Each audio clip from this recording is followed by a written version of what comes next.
Nocturno, un espacio donde les ofrecemos importante información, entrevistas y opinión, bajo la conducción de Leonidas Castro. Bienvenidos.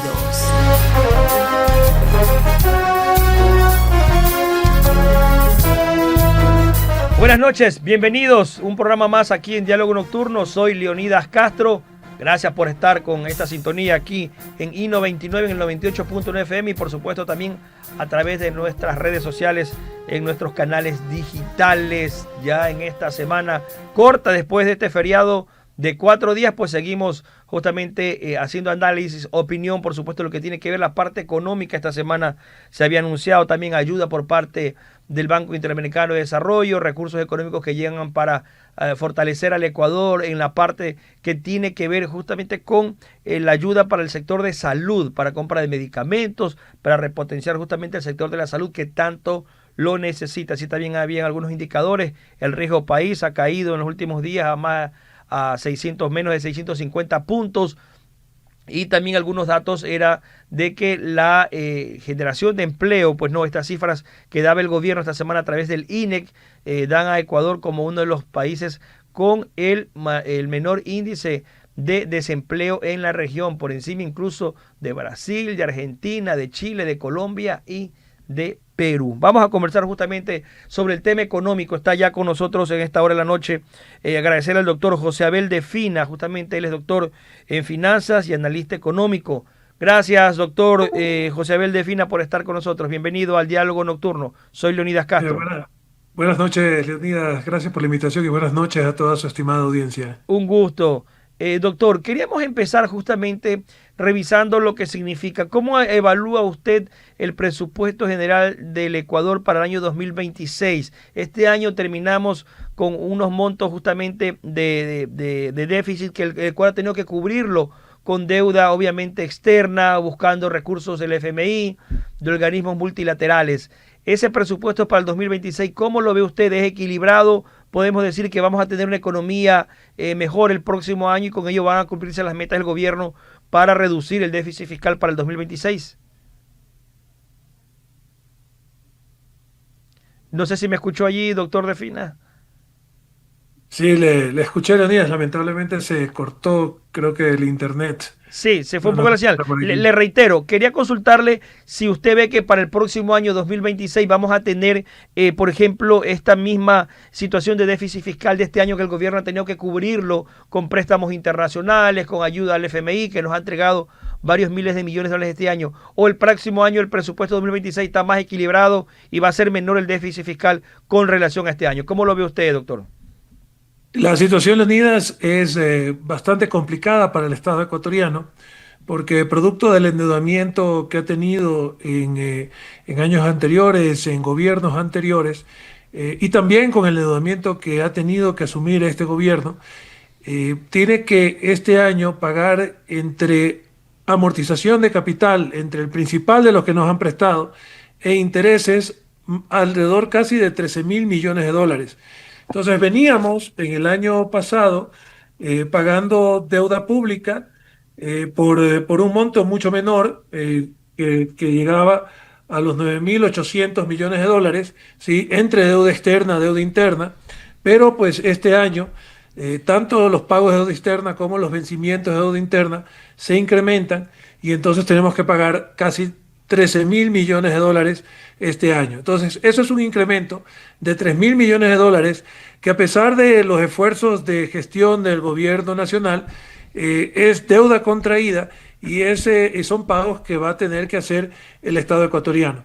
Por lo tanto, tenemos allí una situación complicada en el presupuesto que obliga al Estado ecuatoriano a apretar aún más lo que tiene que ver con los temas de inversión pública, ¿verdad? Hay una disminución en la inversión pública este año, para este presupuesto del año 2026, lamentablemente, y esto se debe, como digo, al alto nivel de endeudamiento que tiene el país y a las obligaciones que tiene que pagar este año el gobierno ecuatoriano.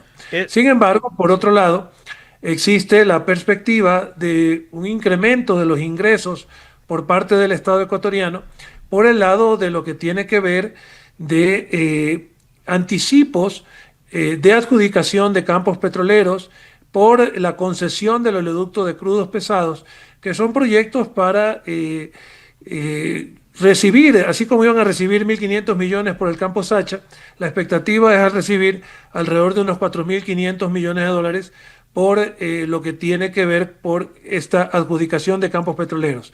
Entonces, ese anticipo es importante, es una contribución importante que tendrá el Estado ecuatoriano y lo que hay que resolver es cómo se va a invertir adecuadamente ese anticipo para que, como bien señalaba usted, sigamos en la ruta de la recuperación y en la creación de empleo en este año 2026. Doctor, y lo que está haciendo el gobierno nacional actualmente de esos créditos internacionales que se necesitan para suplir parte, es decir, para el próximo año vamos a tener que tomar más deuda para pagar esos 13.000 millones de dólares que tenemos justamente de pagar esas amortizaciones, es decir, vamos a seguir endeudando, va a ser una bola de nieve el Ecuador en la parte de endeudarse.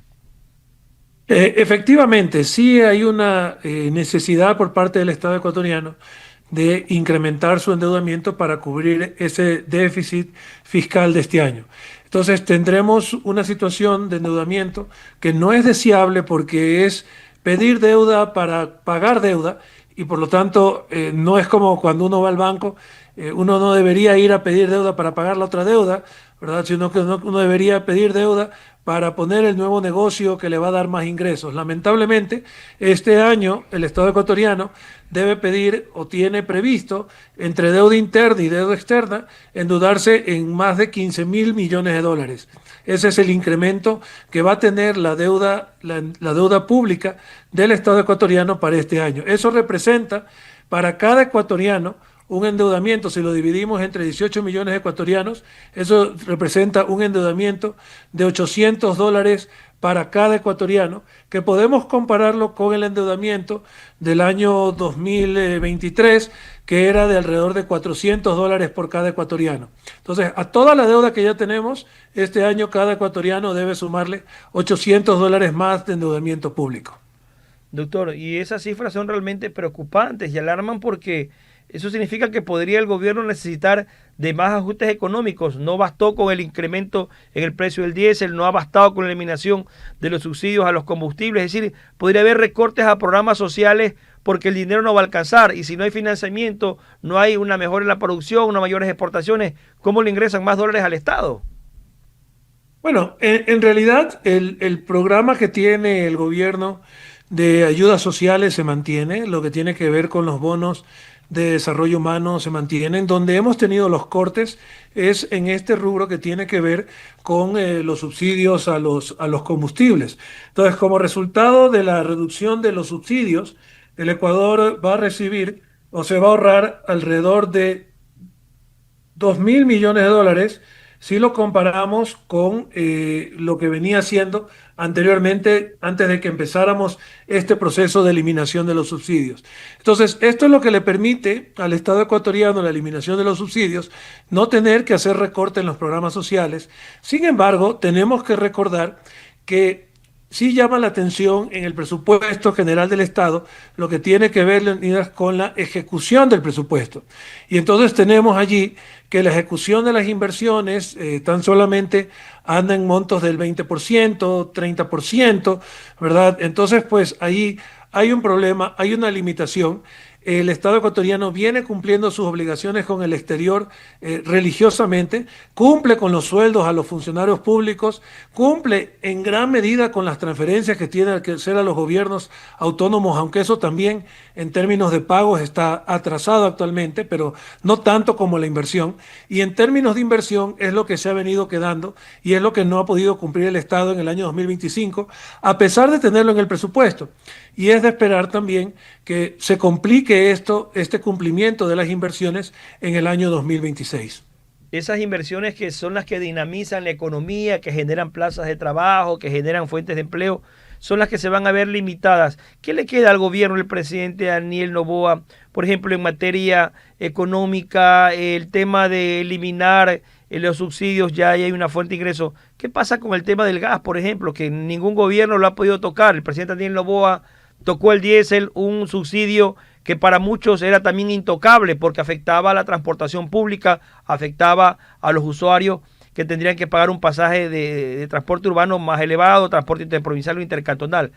¿Qué pasa con el gas? Por ahí van en algún momento determinado a pensar de que no debe costar $1.60 la bombona de 15 kilos, sino ponerla a precio internacional, o podría ser un estallido social aquello también. No creo que, primero que por razones, obviamente, del impacto que tiene una subida del gas en los sectores de menores ingresos, dentro del acuerdo con el Fondo Monetario Internacional se reconoce la necesidad de hacer contribuciones a los sectores de menores ingresos para que no se sienta el golpe tanto de la subida del IVA como de la quitada de los subsidios y el resto de medidas de recortes que ha tenido el Estado ecuatoriano que hacer en estos 2 años. Pero lo que tiene que ver con el gas, en el presupuesto de gas o el subsidio al gas se mantiene, no existe alteraciones por ese lado, y lo que sí hay es que obviamente se sostiene la eliminación del diésel y la eliminación del subsidio al diésel y la eliminación del subsidio a la gasolina, pero el gobierno no prevé una eliminación del subsidio del gas para el año 2026. ¿Cómo hacemos que la economía mejore justamente en generación de plazas de trabajo? Si la inversión extranjera es poca, ¿qué necesitamos hacer como país para que la inversión extranjera venga y se multipliquen esos recursos, se generen fuentes de empleo, se genere justamente este círculo virtuoso de compra, oferta y demanda, y que generen justamente esos recursos, esos dólares en la economía que se necesita tanto en estos momentos? Bueno, lo primero es que Leonidas, del país tiene que mostrar no solamente una situación de estabilidad política y económica que está muy bien, una estabilidad que tiene que ver con el manejo de los recursos del Estado, porque si bien el Estado no ha cumplido con los presupuestos, sí tiene la disciplina de no gastar no gastar más de lo que le ingresa, o ser muy prudente también en su proceso de endeudamiento. Sin embargo, es necesario que para que haya un Estado saludable, que respete la propiedad privada, que no cargue más con impuestos a los ciudadanos, es necesario que exista crecimiento económico. Y para que exista ese crecimiento económico, es importante no solamente la inversión extranjera, sino también la inversión nacional. Se necesita hacer una revisión, creo yo, de lo que es el plan de inversiones que tiene el Estado ecuatoriano. ¿Por qué? Porque el tipo de inversiones que tiene que hacer el Estado ecuatoriano son inversiones como lo proponía el año pasado, y este año que estamos terminando, perdón, y este año para el 2026 veo que se reduce, que es mejoras en la productividad en todas las actividades, pero en este presupuesto del 2025 proponía o hacía inversiones en mejoras para las actividades de productividad, para las actividades agrícolas. ¿Qué significa esto? Nosotros tenemos que mostrar a los inversionistas extranjeros que este no es solamente un país estable, sino también un país productivo. Y tenemos también que realizar inversiones que sean imanes para la inversión extranjera. Tenemos que realizar inversiones por parte del Estado en turismo que permitan atraer inversión extranjera, como por ejemplo ocurrió en la provincia del Guayas con la zona de Chongón. La zona de Chongón se incorporó a la ciudad de Guayaquil, se hicieron inversiones en la zona de Chongón y eso atrajo la inversión interna, la inversión nacional. Por cada dólar de inversión del Estado necesitamos proyectos que atraigan 3, 4 dólares de inversión privada para que esos recursos limitados que tiene el Estado se traduzcan en una multiplicación de la inversión y con esto podamos tener esa creación de empleo a la que todos aspiramos. Si no existen inversiones del Estado que atraigan la inversión extranjera, entonces lamentablemente vamos a seguir en esta situación de estancamiento. A mí me preocupa, Leonidas, lo que muestra el plan del gobierno entre el año 2025 y 2029. Muestra un escaso crecimiento del país, muestra todavía una baja inversión dentro del país, y eso realmente es preocupante porque quiere decir que las aspiraciones, no digo del gobierno, pero quizás de los funcionarios que elaboran los presupuestos, son bastante limitadas, porque un país como el Ecuador, que quiere generar empleos, que necesita crear más de 1 millón de empleos que están pendientes por crear, debe crecer a tasas del 5% anual, y actualmente la proyección del Estado ecuatoriano es que el país crezca a tan solo 2% anual, y por lo tanto quiere decir que las inversiones y la gestión económica del gobierno no aspiran más. Necesitamos que el Estado ecuatoriano sea más ambicioso en este sentido y que permita entonces, junto con el sector financiero, junto con el sector empresarial ecuatoriano, poder crecer a tasas mayores del 5% anual para crear muchos más empleos que lo que estamos creando actualmente. Esta semana justamente el gobierno, a través del Instituto Nacional de Estadísticas y Censo, el INEC, daba muestra que tenemos la tasa de desempleo más baja de la región, 3.6% Ecuador, frente al 6.3% que tiene Argentina, 6.5% de Perú, Brasil 7.2%, Chile 8.1% y Colombia el 10% de desempleo. Nosotros tenemos el 3.6%, la tasa más baja de la región. ¿Qué significa en indicadores macros para nosotros? ¿Se están generando más empleo o es que nuestros países vecinos tienen mayor población y por eso también se miden sus índices más elevados? Bueno, estas tasas de desempleo que tiene el Ecuador las tiene desde hace mucho tiempo, estos indicadores, pero realmente lo que mira el gobierno y lo que hay que mirar es la creación de empleo adecuado. Lo que quiere decir esto es que los ecuatorianos somos altamente recursivos y entonces lo que no logramos en un empleo formal o en un empleo adecuado, lo logramos a través del empleo informal o el empleo inadecuado. No digo que lo logramos porque buscamos la forma de sacar adelante nuestras economías personales y familiares, aunque exista una altísima tasa de empleo no adecuado. Entonces, la tasa de desempleo es baja, pero la tasa de trabajo informal que supera el 50%, eso significa que mucho del empleo que aparece es empleo creado por la misma creatividad, la misma recursividad, la misma capacidad de los ecuatorianos para encontrar qué hacer y cómo generar ingresos a pesar de que exista tan poco trabajo formal. Doctor, y ya para ir finalizando, en cuanto a los índices que tiene Ecuador para crecer, ¿cómo deberíamos manejarnos justamente para el próximo año en el tema de inversión? Tenemos la posibilidad de ir a una asamblea constituyente, cambiar las leyes, ¿por dónde debe ir? Tenemos una consulta el próximo 16 de noviembre y allí la posibilidad de ir a una asamblea constituyente. ¿Qué debería cambiar en una constituyente? La parte, el tema económico, la inversión extranjera, el tema del arbitraje internacional que está limitado en la constitución actual. ¿Por dónde deberían ir esos cambios estructurales en una nueva constitución de darse esa asamblea constituyente? Nosotros necesitamos urgentemente, y es importante que logremos mostrar desarrollo con los recursos que tiene el propio país. Existe una muy buena liquidez, una muy buena situación de los depósitos en el sistema financiero. Lamentablemente, si usted le pregunta al sistema financiero, a los bancos, a las cooperativas, faltan proyectos en los cuales invertir en el Ecuador. Es necesario entonces, para lograr que esos proyectos no se queden centralizados en el gobierno, es importante que la nueva constitución piense no en un sistema federado, pero sí en un sistema donde existen planes de desarrollo y agencias de desarrollo por región y por provincias. De esta manera, cada provincia, cada región del país tiene que tener su propio proyecto y sus propios motores del desarrollo y sus propios recursos asignados para esos motores del desarrollo.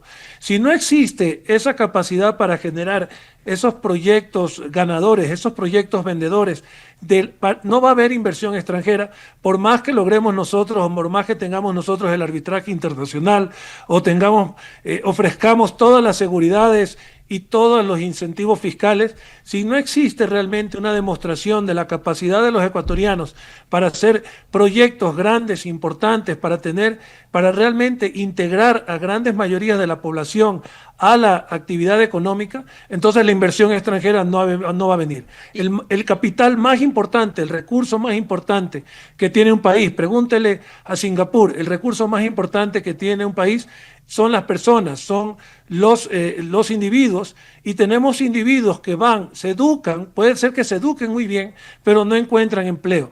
tenemos nosotros que hacer como cuando uno va a una urbanización y ve la casa modelo. Los ecuatorianos, para traer inversión extranjera, tenemos que crear los proyectos regionales, los proyectos provinciales, los proyectos municipales, no solamente de obras públicas, sino también proyectos de desarrollo económico y creación de empleo. De esta manera, estando cerca de la población, vamos a poder entonces generar esas casas modelos, esos proyectos pilotos que atraigan la inversión extranjera al Ecuador. Y esa inversión extranjera también puede venir por el lado de los recursos naturales, petróleo, minería. Hay por ahí también camino para que nosotros dejemos de estar, como dicen allí, estamos sentados sobre la mina de oro, pero no la explotamos por extractivismo ecológico extremo que nos prohíbe, que nos pone en trabas. ¿Podría también cambiar el país con eso, con el tema de explotación petrolera y minera? Efectivamente, pero fíjese además, a propósito de que usted señala el tema minero, no solamente es posible hacer minería de baja escala, minería artesanal, de una manera ilegal. Es posible también hacer minería de carácter legal. En países como Brasil se ha legalizado la minería artesanal, se ha invertido en que esa minería artesanal, esa minería del pequeño productor, esa minería sea de acuerdo con las normas ambientales, y por lo tanto es necesario plantear soluciones de este tipo. Por ejemplo, debería haber en la zona de Imbabura, en esta zona de Buenos Aires de minería ilegal, debería haber un proyecto de esa provincia para volver legal esa minería y hacer participar a los imbabureños de los beneficios que tiene una minería bien llevada. Entonces, necesitamos que la Constitución incorpore esas agencias de desarrollo y que además esas agencias de desarrollo no sean políticamente manejadas, sino que tengan un gobierno, un manejo que sea altamente técnico y profesional para que podamos tener los proyectos necesarios para desarrollar cada cantón, cada provincia del país. Muy bien. Gracias al doctor José Abel de Fina, justamente, doctor, que nos ha llevado a este recorrido por parte de finanzas, de economía, el país, la situación. Y esperemos pues que al Ecuador le vaya bien, doctor, porque si al Ecuador le va bien, al gobierno le va bien, significa que los ecuatorianos nos puede ir muy bien. Exactamente, es un país, un gobierno al que le va bien, es un país al que le va bien, como bien dice usted, ¿verdad? Y entonces la manera para que se ahogue esa deuda externa es teniendo crecimiento, y la manera para que existan ingresos para el Estado para hacer obra pública y obra social es también teniendo esos ingresos, y para eso tenemos que hacer inversión para exportar el doble de lo que actualmente exportamos y tener también empleo en las economías de las ciudades con estos proyectos de desarrollo que tanta falta hacen. Pero si no crecemos, no vamos a poder ni pagar la deuda ni tampoco tener obra pública y obra social. Muy bien, muchas gracias, doctor José Abel de Fina, doctor en finanzas y analista económico. Gracias por estar con nosotros. Buenas noches, hasta una próxima oportunidad. Buenas noches, gracias por la invitación. Gracias, llegamos a la parte final de Diálogo Nocturno. Hasta la próxima.